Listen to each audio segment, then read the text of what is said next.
Welcome in the latest episode of that SEC podcast. I'm your host, Michael Bratton. I go by SEC Mike on Twitter. And there he is, the dean himself, Steven Lassan, senior editor over at Athlon Sports. Steven, how are you, my friend? Mike, I am doing excellent. We are one day closer to kickoff, one day closer to some massive SEC showdowns. So count me in as excited and ready to go for this weekend's games. Right. So again, it's another Wednesday. Steven's here, obviously, to make his predictions, to reveal his PrizePicks selections for the week. And then when we're done here in about an hour, we'll have Cousin Shane for a double header action here, mailbag edition of the show. So stick with us for the double edition here. But before we get into all of it, Steven, got to remind the audience we're brought to you by MyBookie, the online sportsbook. Head on over to mybookie.ag today. And don't forget, most importantly, that promo code, that SEC, that's THAT-SEC. And what will that get you, Steven? They're double your initial deposit today over at MyBookie with that promo code. This is the best way to help the show stay independent. And Steven's on a streak here of nailing his MyBookie locks. He's on a streak of getting his PrizePicks right. So how confident are you in your picks today? I think reasonably confident. I was going to say, I'm just a total homer here, but 2 hours of SEC talk on a Wednesday night with the games this weekend coming up. We're hitting, the three of us are on a roll here with our locks and our picks and our PrizePicks. I mean, man, what more could you want talking some SEC ball, right? Right. And Cousin Patrick, he says, is Mike going to pull a Hugh Freeze and say his bets would be right if they were done 9 times out of 9? I'll swing that to you, Steve. If you had to do these 9 times, you gonna nail it 9 times in a row? Oh yeah, of course, right? if it's not, we should blame Cousin Shade, right? Yeah. And we got NIL madness. We got there's so much going on here, but we don't care about all that garbage on this show. This is strictly SEC. So one other before we get to Steven's predictions for the week, we also got our sponsor PrizePicks. They've been with us 4 seasons in a row. If you haven't already, I don't know what you're waiting for. Head on over to PrizePicks Daily Fantasy Sports. You play $5, get 50 instantly with the promo code SEC, and all PrizePicks is daily fantasy. So you just got to predict more than or less than based on the yardage that each player is projected to have for the upcoming game. So Steven, let's get into your PrizePicks selections this week. There's a lot out of the SEC to pick from. What have you narrowed your list down to? So, Mike, I've got 3 picks that I like this week, and we'll start with the Georgia-Alabama showdown. Obviously, a ton of intrigue. Obviously, this is a massive test for both teams. So, for fantasy purposes, it's going to be really interesting to come out of this and see kind of what it might mean going forward. But I like Trevor Etienne. He is at 13.5 receiving yards. I'm going to take the more than side of that. Keep in mind, he's played 2 games. He's had 11 and he's had 14 receiving yards in those games. And this is probably, obviously I would expect it to be a very close back and forth battle. I could easily see Alabama's pass rush getting to Carson Beck, creating some opportunities on the short passes to Etienne. So 13.5. Give me the more than side for Trevor Etienne. And also give me Jalen Milroe. He is at 0.5 rushing or receiving touchdowns. All he needs is one rushing or 1 receiving to hit the more than side. So with 6 rushing touchdowns this season, his mobility on Saturday night, I think, is going to be important. All you need is 1 rushing touchdown. So give me the more than side for Jalen Milroe's rushing and receiving touchdowns. Yeah, that's interesting, Steven. And I'll plug an upcoming interview that we're going to have on the channel here in the coming days. But I just got off the line a couple hours ago with the man, Rusty Manziel, Dogs HQ. And I was asking him about what will be more paramount to Georgia having success against Alabama. Passing, Carson Beck having his best day throwing, or the Dogs having their best day rushing. And he said, absolutely no doubt it's Carson Beck. because in his mind, Alabama's front seven is a mismatch for Georgia's offensive line, and there's no one that knows the Dogs better than Rusty. So I really like that Trevor Etienne pick because, again, he's a fantastic player, but I don't think that they're going to be running their heads against a brick wall against Alabama. I think they're going to be throwing the ball and, just like you said, trying to get it out quickly to Etienne on the perimeter. That's one of my favorite PrizePicks selections. What do you think about Carson Beck? It's sort of in one of those, I kind of like it, but I'm kind of just sort of like not really ready to go in with a pick on it. But he's at 245.5 passing yards. I could easily see him hitting the more than side of that, to your point. And, I know when we talk about this with the game breakdown, but I am curious to see how Georgia gets off to a good start because they have started slow against Kentucky and Clemson. And you kind of felt like second half Carson Beck got going. 245.5 in passing yards seems very doable on Saturday night. But also, I don't know that I'm like slam dunk running to my computer to hit that more than side for Carson Beck there, right? Oh, no doubt. Real quick, Steven, this is always my favorite comment, and everyone's got it. And it's never original, but it's always makes me laugh. Shout out Cousin Jeff. He says the bye is heavily favored against the Gators this weekend. So, but yes, to answer your question or comment, yeah, I mean, if Carson Beck is who he's been billed as, he's got to step up, Stephen. And whenever I think of Alabama losing a game, which it stands out because it's so rare that it happens. But when it does, you need a Joe Burrow to have a career game. You need a Hendon Hooker, Johnny Manziel, Cam Newton, Steven Garcia. You know what I mean? Like, you need the quarterbacks to step up in a big, big way and have a career performance. So I think it very well may take that. If you were to tell me Georgia wins, then yes, I would smash the more than for Carson Beck. But if you told me Alabama wins, I would probably smash that less than, if that makes sense. Yeah, it does. I mean, it's weird to say this because he's a Heisman contender. He's one of the best quarterbacks in the country, and it's sort of like simplification to say it. But it's like Georgia needs like Carson Beck to come out throwing and almost like throw to set up the run in that scenario. So if you are looking at that 245.5, I could easily see a very high attempt kind of night for Carson Beck. So that's kind of one I may dip my interest in as the week goes on, but that's not a play right now. I'm sticking with the ETN and Milrow plays from that game. Yeah, I think that's a smart play. Real quick, Steven, shout out Cousin JR. Man, what a guy this Cousin JR is. He gifts a membership every show, so we really appreciate you, Cousin JR, and he gifted it to Ozark Hillbilly. What a name. Welcome to the family, old Ozark. But thank you again, Cousin JR. You are a true cousin. Any other PrizePicks selections for you, Steven? I've got one more, and it is Mr. Excitement in Arkansas. That is Taylor Green. It might be a bit of a roller coaster experience on Saturday against Texas A&M, but on PrizePicks, he is at 250.5 passing and rushing yards. I like the more than side of that because I think your odds of him hitting one or two big plays to go with his normal production is pretty high. So at 250.5 passing and rushing, give me the more than side for Taylor Green.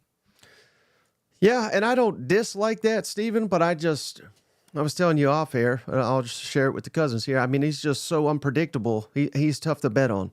Yeah. He's amazing, and then he'll have some head scratchers. But, yeah, I certainly hope that hits because if it does, that tells me we're getting an entertaining game, and it seems like it's always an entertaining game when it's Arkansas and A&M down there in Jerry World. You know what? It does. It almost seems like that bet or that PrizePicks bet is like the perfect bet for that game because it seems like it's a roller coaster. It's chaos. There's going to be one of the teams is going to be heartbroken at the end of the day with some kind of crazy play that happens. So Taylor Green is almost like built for the Texas-Arkansas series, given how crazy it has been in recent years between these two teams. All right, so that's your final PrizePicks, right? Yep, we're rolling with those three this week. We're going to try and go 3-0.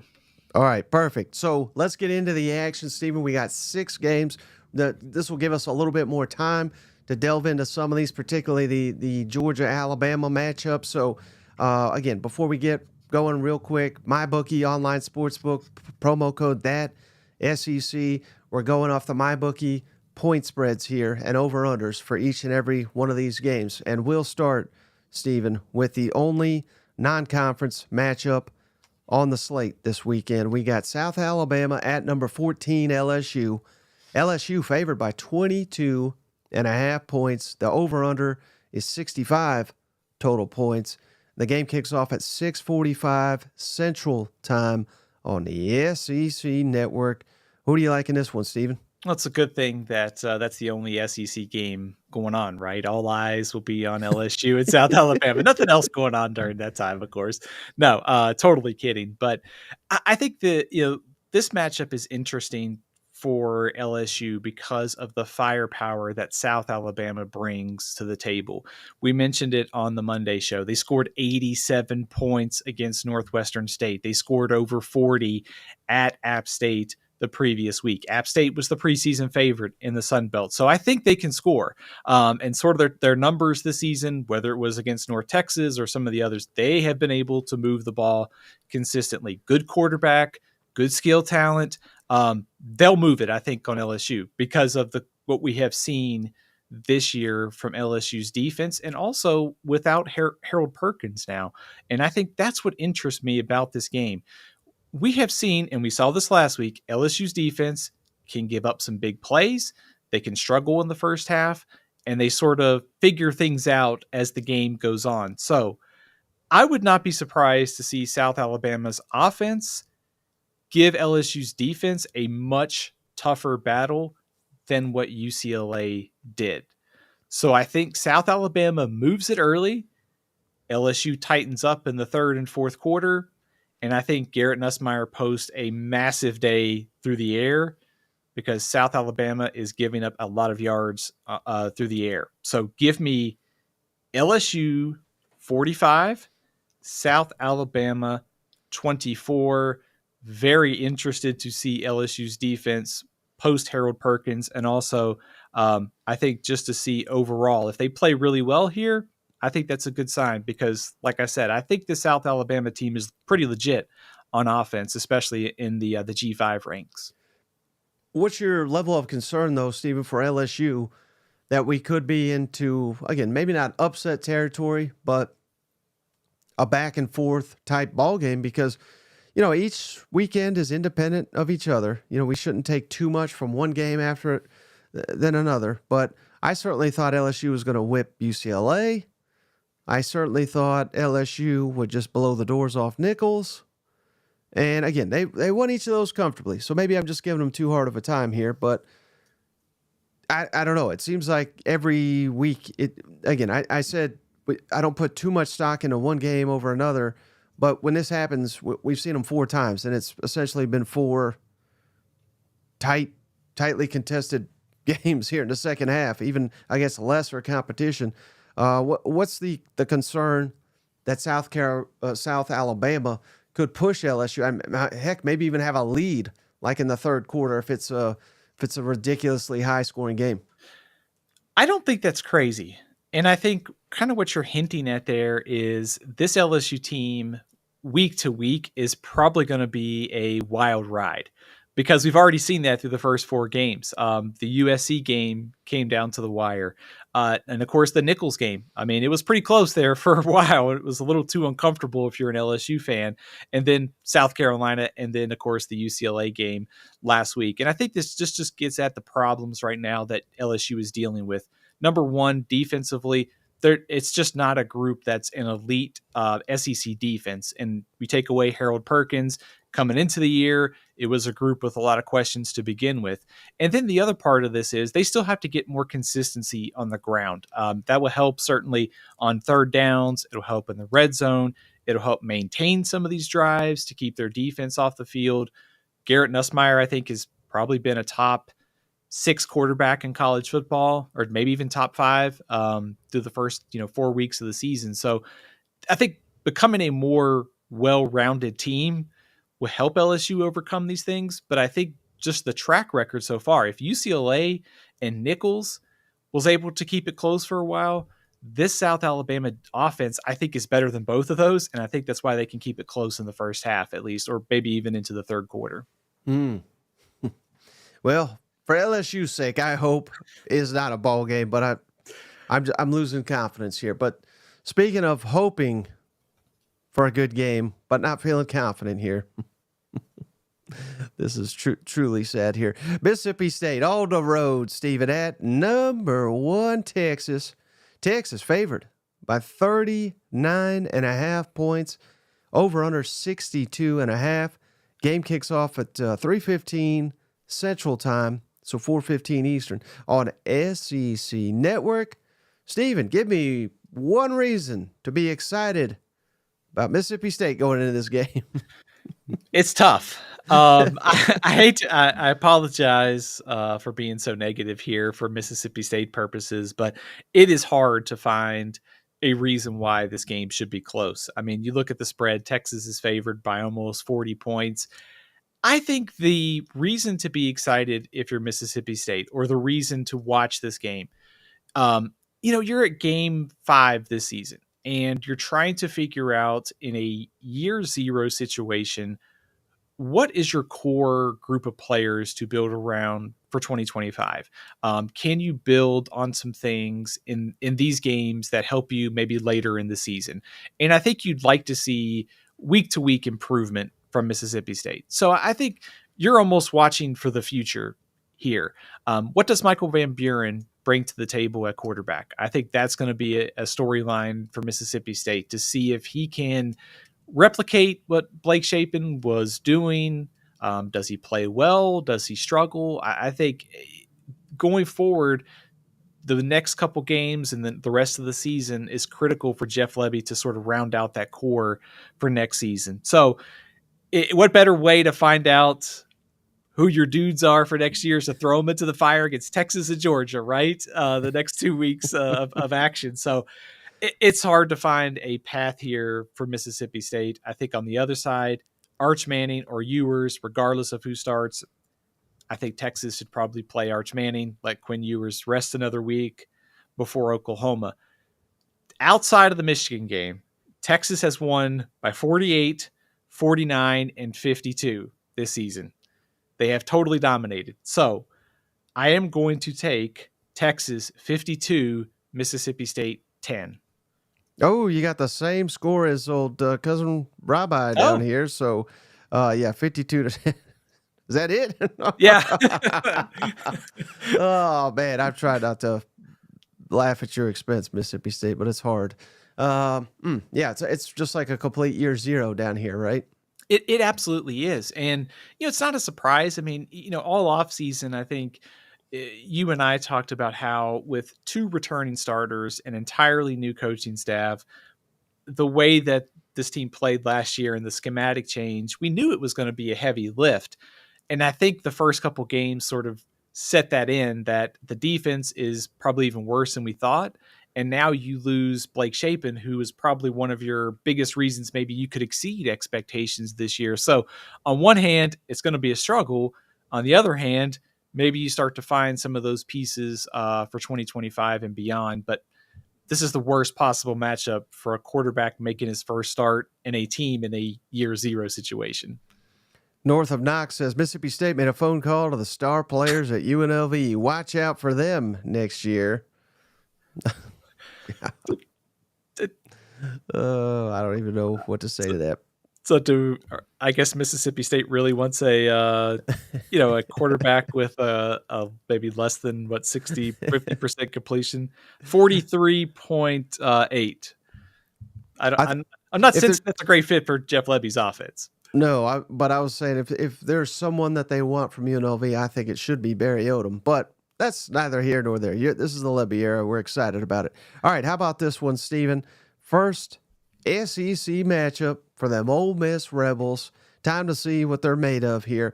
Kentucky at number 6, Ole Miss. Ole Miss favored by 18.5 points. The over-under's 53. It's about what Ole Miss is averaging, 53. Noon Eastern, 11 a.m. Central kick on the ABC. Who do you like in this one? I like Ole Miss. I think the Rebels keep rolling this week. I do think there is a level of intrigue for me because it's a styles game. Can Kentucky drag Ole Miss into the fight that they took to Georgia a few weeks ago? Can they make it a low scoring, low possession, control the time of possession, stay in third and short, and frustrate Ole Miss? Or does Ole Miss just come out and jump on Kentucky right away, score a couple touchdowns, and all of a sudden Kentucky's behind 21-0? I think the early kind of styles fight in this game is going to be interesting. And I think within the game, can Kentucky's defensive line with Deion Walker and their outstanding linebackers, can they get after Jackson Dart? Can they make that offensive line for Ole Miss uncomfortable? There's some things I think that Kentucky can do in this game. On the flip side, I think as much as we're talking about the Ole Miss offense, and it's been dynamic and explosive and it's lighting up the scoreboard, I think the other part of this is, what does the defense look like in an SEC game? I mean, they have only given up one touchdown all season. Granted, the competition hasn't been great, but that's the kind of start that you wanted to see if this defense was going to be better this year. Level of competition is a question, but they've dominated. So I am interested to see Ole Miss in a setting where the preseason is over. They have an SEC opponent. What does their defense do? And what does the overall style of this game and how does it play out? So Ole Miss has been over 600 yards in every game. They have won every game so far by over 30 points. Kentucky is going to have to make this ugly to have a chance to win, and they'll need a good game by Brock Vandagriff. I like Ole Miss 38-17. That may not be enough, but I like the Rebels to keep things rolling here. Well, let me ask you this, Steven. If let's say it's a 4-quarter game and there's 8 yards to go for the win, and you're in Ole Miss territory, will Mark Stoops punt it? I mean, that's what I want to know. Not that they'll ever get close to that, but heck, they pushed Georgia. From what we saw, maybe the flip was switched against Georgia.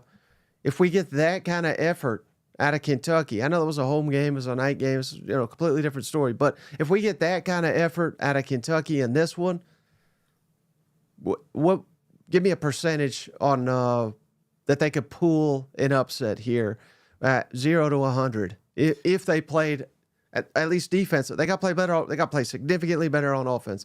But if they play as good as they did on defense as they did against Georgia, I think a percentage would probably be at least, I would probably bump that, like 50-60%, like if you're playing that good a defense. The one interesting thing about this is, and this is kind of weird, it's almost like if you had like the style of that game against Georgia, can you do that against Ole Miss? Just because it just feels like with the way that they operate with the tempo and the way they've been piling up points and yards, they just seem a little bit more dynamic on offense right now than Georgia is. It feels like a heavier lift to do that. Does that make sense? Oh, it definitely does. Yeah. Tim says SEC Mike wants Kentucky to win so bad, brother, it ain't happening. Tim could not be more wrong. After all off season, I said Ole Miss is going to be a championship contender. But I'm just trying to find a narrative to this would be a competitive football game. And because I'm struggling to see it. But how about this one? All right, maybe this is a little bit more realistic. Yes, they have whooped the hell out of everybody they faced. We got to give them credit. Go find somewhere, Tim, where I've not said Ole Miss was a playoff. Hell, I've not even said playoff contender. I've said national championship contender since about February. I've said that about every show for however many weeks that is. But is there a scenario, Steven, where after Furman, MTSU, Wake Forest, Georgia Southern, we're on cloud nine, we're going to whoop everybody, we're on our way, and then all of a sudden we get punched right in the mouth by Kentucky, and, what is that famous Mike Tyson quote? Everybody's got a plan until they get punched in the face. You know what I mean? Yeah.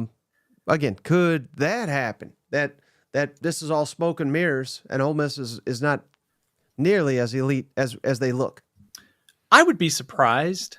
I am very high on Ole Miss this year. I think they are a national championship, caliber contender. Then certainly I think I had him picked in the Final Four this week for this week's playoff projection. I think what the kind of angle to this that would sort of maybe help Kentucky is maybe the physicality. Like, they have already played 2 SEC games. This is Ole Miss's first SEC game. They have played 4 teams that don't have the physicality that Kentucky does. And so I think maybe the angle, if you want to start talking about how Kentucky can keep this close, it's the same sort of thing that they did to Georgia, which is that defensive line and that linebacker group. They maybe take advantage of the Ole Miss offensive line early, which really hasn't been tested against any of these defenses. Maybe they get an early turnover. They can control the possessions. It's 14-10 at halftime. The lower scoring it is, the better it is for Kentucky. And I think the more physical they can make it, the better. And I would also, on your question about the punting, I think if I'm Mark Stoops, I think you got to be a little bit more bold here against the Ole Miss offense. Just say it. This you might want to be taking some gambles here. Yeah, I'm laughing because you just said it, Steven. A lower scoring, would help Kentucky. So basically, if Ole Miss gets to 14, this is over, because I don't know if Kentucky can score 14 points on this Ole Miss team.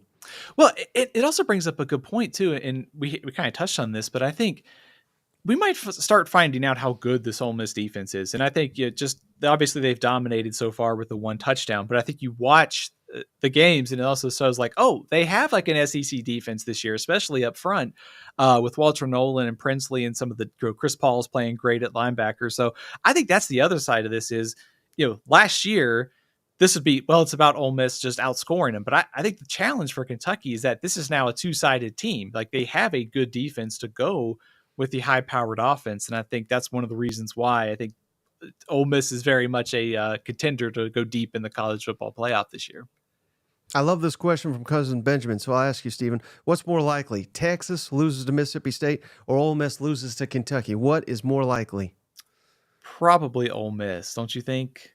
It's hard to think Texas loses to Mississippi State, right? It would be like one of the biggest upsets we've seen, right? You're just pissing Tim off at this point. I mean, but no, yes, certainly, because it's a 40-point spread. So yeah, but I guess that's the best way to tackle this. Because it's like, what is more likely? But we're sitting here saying both are seemingly very, very, very unlikely, right? Yes, I think it's I would be like stunned if Mississippi State beat Texas. I would be not to the same degree, but I think Ole Miss, just the way that this matchup kind of looks on paper for them and the way they have played, and knowing Kentucky has just struggled so much offensively, I think I would be not as stunned, but it would be pretty stunning, if that makes sense.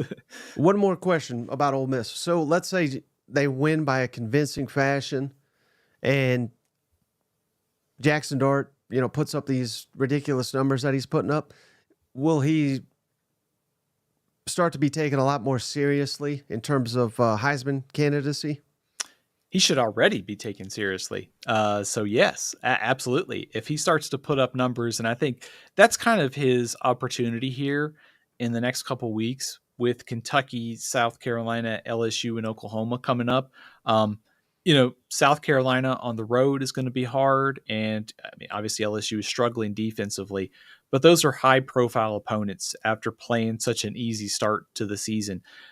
Shameless plug. Every week I rank the top 25 quarterbacks over on Athlon Sports, and Jackson Dart is number 2 in the country through the first 4 weeks of the season. So it's time for Heisman voters to pay attention if he keeps piling up the numbers and Ole Miss keeps winning too. Right, but all Tim heard was you don't rank him number 1. That's right. You want to know who's number 1? It's Cam Ward, because of his performance against Florida the first week of the season, the edge of the power conference opponents there. Right. Well, who else is number 1, Steven? Is our friends over at HelloFresh. Head on over to HelloFresh.com/free SEC. That's FREESEC over at HelloFresh.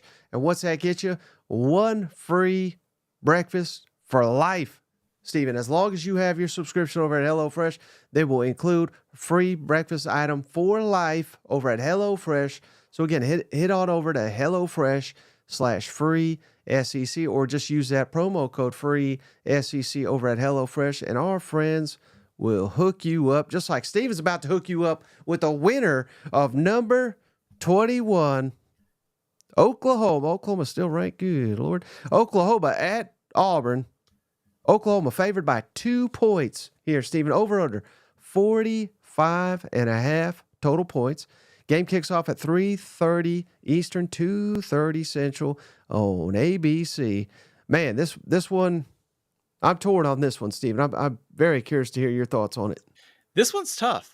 I think the first thing that jumps out to me is sort of and I hesitate to read too much into body language or some coaches' press conferences, but I did get a sense that Brent Venables is very frustrated with his offense, and rightfully so. And I think you kind of seen some of the hinting that they're going to change a few things up this week. So I am curious to see how this offense plays with Michael Hawkins at quarterback. Also, they are banged up at receiver still. So we'll see on Saturday how the Oklahoma receiving corps looks. But if anything, I think Michael Hawkins gave this team a little bit of spark in the fourth quarter of that Tennessee game. Granted, Tennessee probably wasn't playing too harsh a defense at that point of the game, but still, you're looking for a spark if you're Oklahoma. So I'm curious to see what this offense for Oklahoma looks like. They have been under 250 total yards in 2 out of their last 3 games. So changing the quarterback probably helps, but your biggest question mark is still the offensive line. It's still going to be hard to overcome that issue in SEC play. On the flip side, same thing for Auburn. Quarterback questions here. Offensive line questions. Who does Auburn go back to at quarterback? And does he play the full game? Do they play 2 quarterbacks? I think Auburn has got to get back to being, using Jarquez Hunter more, trying to be more physical at the line of scrimmage. That's been a challenge, of course, because of the offensive line issues that they had. Turnovers and big plays also seem like they will loom large here. Auburn is the worst team in the SEC at holding on to the ball. They've had the most turnovers in the conference. Oklahoma has done the best job at getting takeaways. Auburn has 9 plays of 40-plus yards. Oklahoma has 3. In a game where 2 teams have struggled to consistently put the ball in the end zone or maintain drives, it feels like takeaways and big plays are going to loom large. All that being said, Mike, I trust Oklahoma's defense more. I think they're the most trustworthy position group in this game.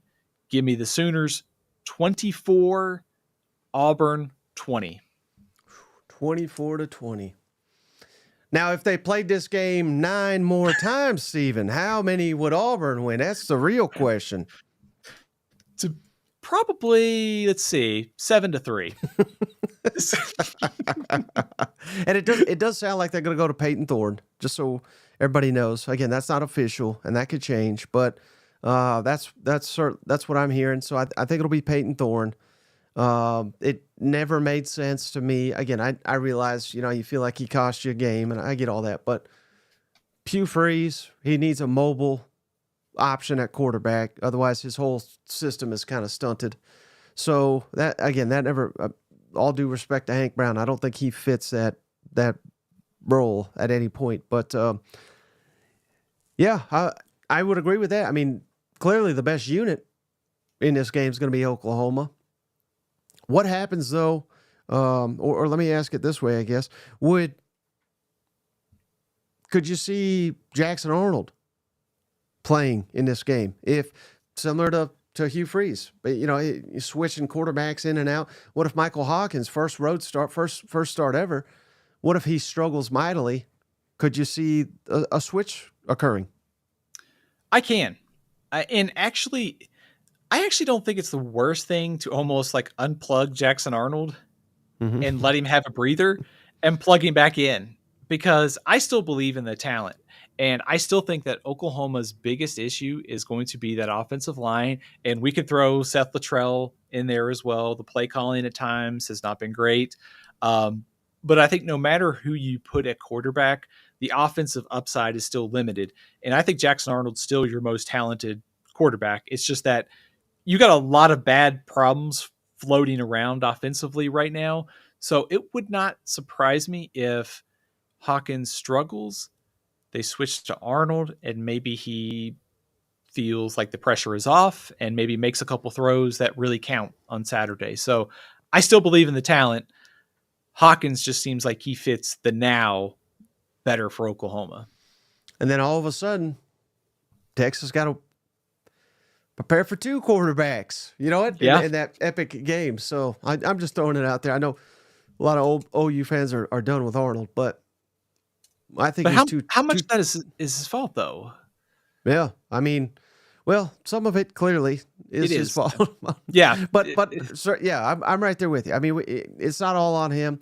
I certainly think the play caller, Seth Luttrell, is I don't know what in the world he's thinking half the time. But again, I don't know how to evaluate him either because they can't seemingly block. They have snapping issues, can't run the ball, predictable. I mean, it's a train wreck on offense. So. But so is Auburn. So, how many points? I know what'd you say? 24-20. I mean, as sad as this is to say, could like 17 points? Could that be enough to win this game? Yeah, I think so. I would be stunned if it's a high scoring game. Maybe the only way it's a high scoring game is some sort of turnovers and like special teams, defensive touchdown. You get a lot of crazy things going on. Putting aside what Auburn did in the opener against, was it Alabama A&M? I mean, they struggled to score against California. We obviously know what Oklahoma did against Houston, 14 points against Cal, 14 points against Arkansas. So no, I mean, I think 17-13, 20-17. I think that's not crazy to think that could be a final result in this game. Mm-hmm. All right, Steven, let's move on. Another potentially really good game here. It's always a little wacky down there. Arkansas versus Texas A&M down here in Jerry World in Arlington. We've got A&M as a slight favorite by 4, and they're also ranked number 24 in the country, A&M is. But Arkansas is kind of knocking out that door. If they win this game, I think Arkansas should be ranked over under 52.5 points. Game kicks off at 2:30 Central on ESPN. Steven, are we in for another entertaining, thrilling game down here in Jerry World? I think so, Mike. I think that this series, as we've seen, has been crazy. It's been back and forth. It's been wild. I'm expecting another one on Saturday. And I think the stakes in this game are really interesting. You have an Arkansas team sitting here at 3-1, could easily be 4-0 with a win over Oklahoma State and in the top 25. If they win this game, there's probably a good chance that come Sunday, they're getting consideration in the top 25. So a lot at stake here for Arkansas. And I think in the big picture, there's the hot seat conversation about Sam Pittman. Where is this program going? Can they close the door in a close game? All of those factors will be swirling around on Saturday. And for A&M, I think we've seen them be able to stack sort of good moments this year. And I think what you'd like to see with SEC play here is continuing to stack those performances consecutively, because we saw last week against Bowling Green kind of up and down. They beat a bad Florida team 2 weeks ago. I would like to see them now with Arkansas, Missouri coming up before the off date to stack some quality performances and complete performances together. And the quarterback intrigue in this game it's crazy because we don't know who's going to start for A&M, although I do think Marcel Reed is probably your guy, considering Mike Elko said that Connor Wigman was taking snaps off the side, which tells me Marcel Reed is going to be your guy this week. And of course, we talked about Taylon Green early on and his ability to be the difference maker, the ultimate X factor for Arkansas on Saturday. A&M has won 11 of 12 in this series. 4 out of the last 7 have been decided by one score. So, Mike, to your point, this one's probably going to be close. It's going to be wild. Somebody's going to be leaving Jerry's world very unhappy because of probably some crazy play is going to decide it. I could easily see myself taking Arkansas here. I'm going to take the Razorbacks to cover. I'm going to take Texas A&M 30, Arkansas 27 in another thriller. Let me ask you this, Stephen. Who has impressed you more with given the schedule they've played? Because Arkansas let one get away against Oklahoma State, but they do have a conference win on the road. But that's basically the same thing about A&M. They've got a conference win on the road, but again, it's Florida, and Florida's in shambles right now. And I'm letting Notre Dame, kind of like Arkansas, let the Oklahoma State one kind of get away from them. But I think some Aggies would say the same about Notre Dame. Quite frankly, I felt like Notre Dame was in control of that there at the end. But again, the question, Stephen, who has impressed you more, just given the 4 games it's taken to get here? I'd probably lean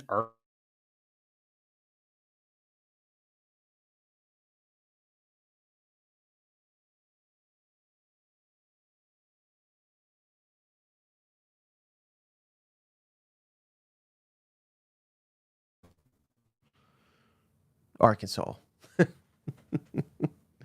Let's try to get Stephen back here in a second.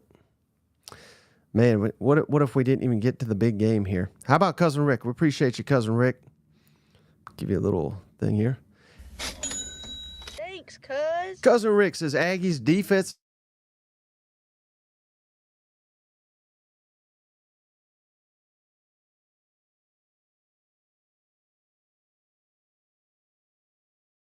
See how Bobby Petrino schemes up against Mike Elko. I'm not aware of them ever going head to head, but that's one hell of a matchup there. Arkansas, Bobby Petrino going up against Mike Elko and that Texas A&M defensive line. So, yeah, maybe it's the Hurricane, says Logan. I mean, I hope not. Hugh Freeze, 9 out of 9 guy. All right, it looks like we got Stephen back here. You there, Stephen? I am. Just my Arkansas, Texas A&M. Watch for the internet or something? We thought Logan said maybe the Hurricane got you. I was hoping that was not the case, but yeah. So you were saying Arkansas. You were a little bit more impressed with Arkansas and their path to this game. Yeah, I think just because of the preseason expectations, we had kind of, I think, wondered about Arkansas coming into this year, and A&M was picked as a top 25 team, and Arkansas was like 2 plays away from beating Oklahoma State. So I would probably lean Arkansas, but also I think what Bobby Petrino has been able to do with Taylor Green, and it will be, I think, one stat I'm tracking on Saturday is in the last 2 games, he's been under 45% completion rate. So I'll be curious to see where that number is, because I think you could live with some of the, this gets at our prize picks. You could live with some big plays, but you got to have a little bit more down to down accuracy. And I think that's going to be key on Saturday. Bobby G says that's what Stephen gets for picking A&M. Sorry, man. All right, final one here. One everyone's waiting for here. Game of the week, Stephen. Alabama hosting Georgia. Epic showdown here. Number 2, Georgia. Number 4, Alabama in Tuscaloosa, of course. Georgia's a 2-point favorite. Over under 48.5 total points. Game kicks off 7:30 Eastern, 6:30 Central on ABC. Each of these teams have had 2 weeks to prepare for this showdown. Who do you like in it, Stephen? Mike, there are so many interesting storylines about this game. And I think it kind of, as you pointed out there, just the fact that both of these teams have 2 weeks to get ready, we are probably going to get them probably at full strength. We'll see what Georgia's injury report looks like, but I think that there's optimistically they may get some of their guys back on defense. And just the Kalen DeBoer first SEC game, huge opportunity with Kirby Smart in Georgia coming to your place, and a Georgia team and program that Alabama has won 5 out of the last 6 against. So the trend line, no pressure, Kalen DeBoer, is that Alabama has beaten Georgia quite a few times in recent years. And also, I think Yeah, we our last impression of Georgia was struggling to beat Kentucky, but the second half of Clemson was a national championship type of performance. Like that's the team that we expected to see in the preseason. So I am interested to see what do we get out of Georgia. What new stuff does Alabama throw at Georgia? Because maybe Kalen DeBoer and his staff were holding some things back for SEC play. And I hate to bring this up, but with a new playoff, there is a chance, and we may not know this till December, but this game, we may see this twice, we may see it 3 times. So we'll have to see what the stakes are in December. But for now, it's this week's Super Bowl in the SEC. Yeah, it really is, Stephen, and it's the first of many potential Super Bowls for Georgia this year. So that is the benefit of having this ridiculous gauntlet. If things go sideways and they drop this one, they can certainly work their way back into contention, not only for the SEC, but they won't go anywhere for the national championship race. But yeah, let me ask you this though, Steve. Do you think that I've already talked about Alabama and their front seven? What about their defensive backs? Do you think Georgia will be at an advantage there with their receivers? Because quite frankly, Georgia's receivers, it seems like weakness is too strong a word, but with no Lad McConkey, with no Brock Bowers, it's they got fine players, but I don't know that they have elite. Who is favored in that type of matchup? Do you think? It's interesting, and also throw out like London Humphreys. I think is not expected to play on Saturday. You have an Alabama secondary that has so many new faces from last year, and I think they've been tested. But Carson Beck is the best quarterback they faced. I mean, Wisconsin's quarterback got injured in the first half. Byron Brown for South Florida, probably a little bit more willing to hurt you on the ground. And Western Kentucky didn't have much of a chance in the opener. So I think the secondary for Alabama has played very well so far, but also I think that Saturday night will tell us a lot more because when watching through some of the games for Alabama this season, I think you have seen that, hey, receivers can get some separation here if the quarterback can actually connect with the receiver. So if I'm maybe trying to weigh this, I would probably give Georgia an edge here because you've got Carson Beck. And to your point, I think, do they have a number one type receiver? I think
Oh, well, I think we got Steven back. You back, Steven? I am.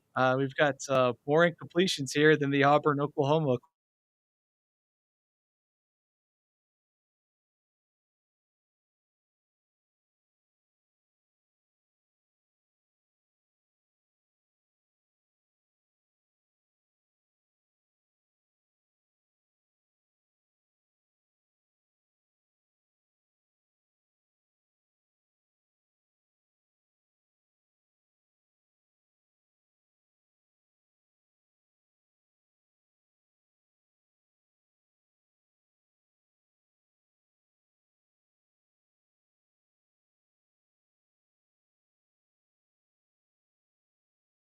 It's two too big to call.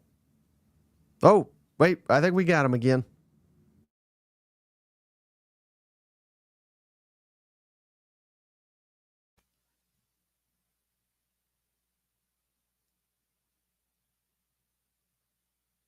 But I can't hear you. You got me, Mike? Yeah, I got you here. All right. Sorry about that. I think we're hopefully we're back now. So who's winning this game? Clearly, somebody out there doesn't want me to give my Georgia Alabama prediction, right? Right, right. So, Mike, I've gone back and forth in this one. Georgia just a slight favorite at -2 on Saturday night, and I think one of the keys to the game is going to be how they defend Jalen Milroe. Line of scrimmage really important too for Georgia offensively. Can they protect Carson Beck and give him time downfield? We did see, in that Georgia Kentucky game with the way Kentucky ran the ball, you could easily see like, hey, Jalen Milroe making plays outside the pocket, Jam Miller, Justice Haynes. Like, can you control the line of scrimmage and time of possession? Also, I think it's really important for Georgia to make Jalen Milroe beat you from the pocket. So a lot at stake in this game. Massive, massive showdown. I'm going to go Georgia 27, Alabama 24 in a close one. What are the odds it's a high-scoring back and forth, though, between Beck and Jalen Milroe? Just because arguably they could. I'm not sitting there guaranteeing. I mean, I don't want to upset Tim again, but they could be the best two quarterbacks in the country, and this could be epic showdown. The winner will be the Heisman front runner. The winner, I think, should be number one in the country. What are the odds that we kind of defy the odds here? And this is a high-scoring ball game with Kalen DeBoer having a huge impact here for Alabama. I don't think we could totally rule that out. I would sort of lean, the total is projected to be about 48.5 by my bookie. I guess we can't rule it out because especially we don't know how good, and we'll see on Saturday night, like how does Alabama's secondary handle Georgia's receivers and the best test that they face, but also on the Georgia side, how healthy are they?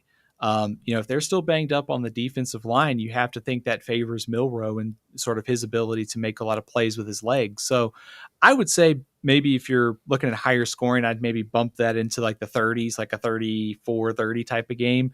I'd be surprised if it got into the 40s, though. It just seems like there's too much defensive talent to get into that kind of a old school, like Pac-12 showdown, if you will.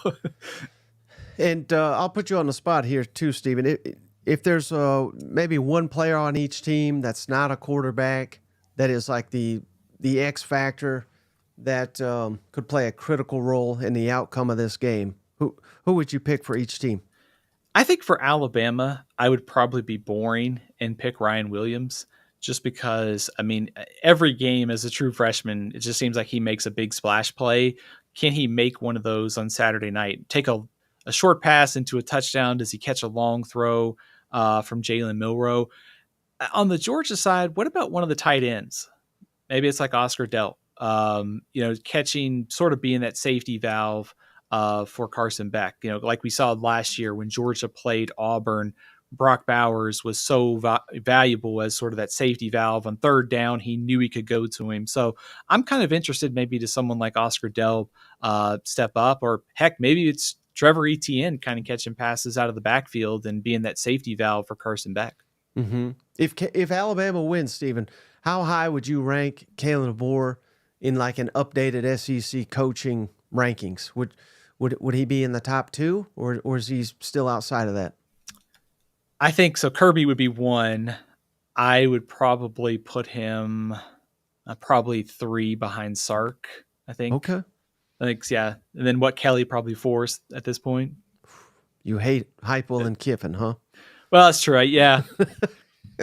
I was trying to almost like not tweak my preseason rankings too much. Right. Yeah. I think you'd probably have to move Heupel and Kiffin if we're just based upon this season, move them over. Yeah. And then here's a stat. I don't know if you've heard this week, Stephen, but Alabama's lost like 2 games at home since Kirby's left, and Kirby has only lost. He's like 26-2 when he's got more than a week to prepare. So a lot of,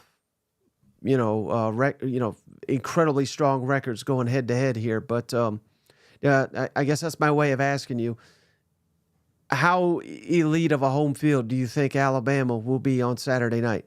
Oh, it's going to be rocking. It's going to be a huge advantage for Alabama.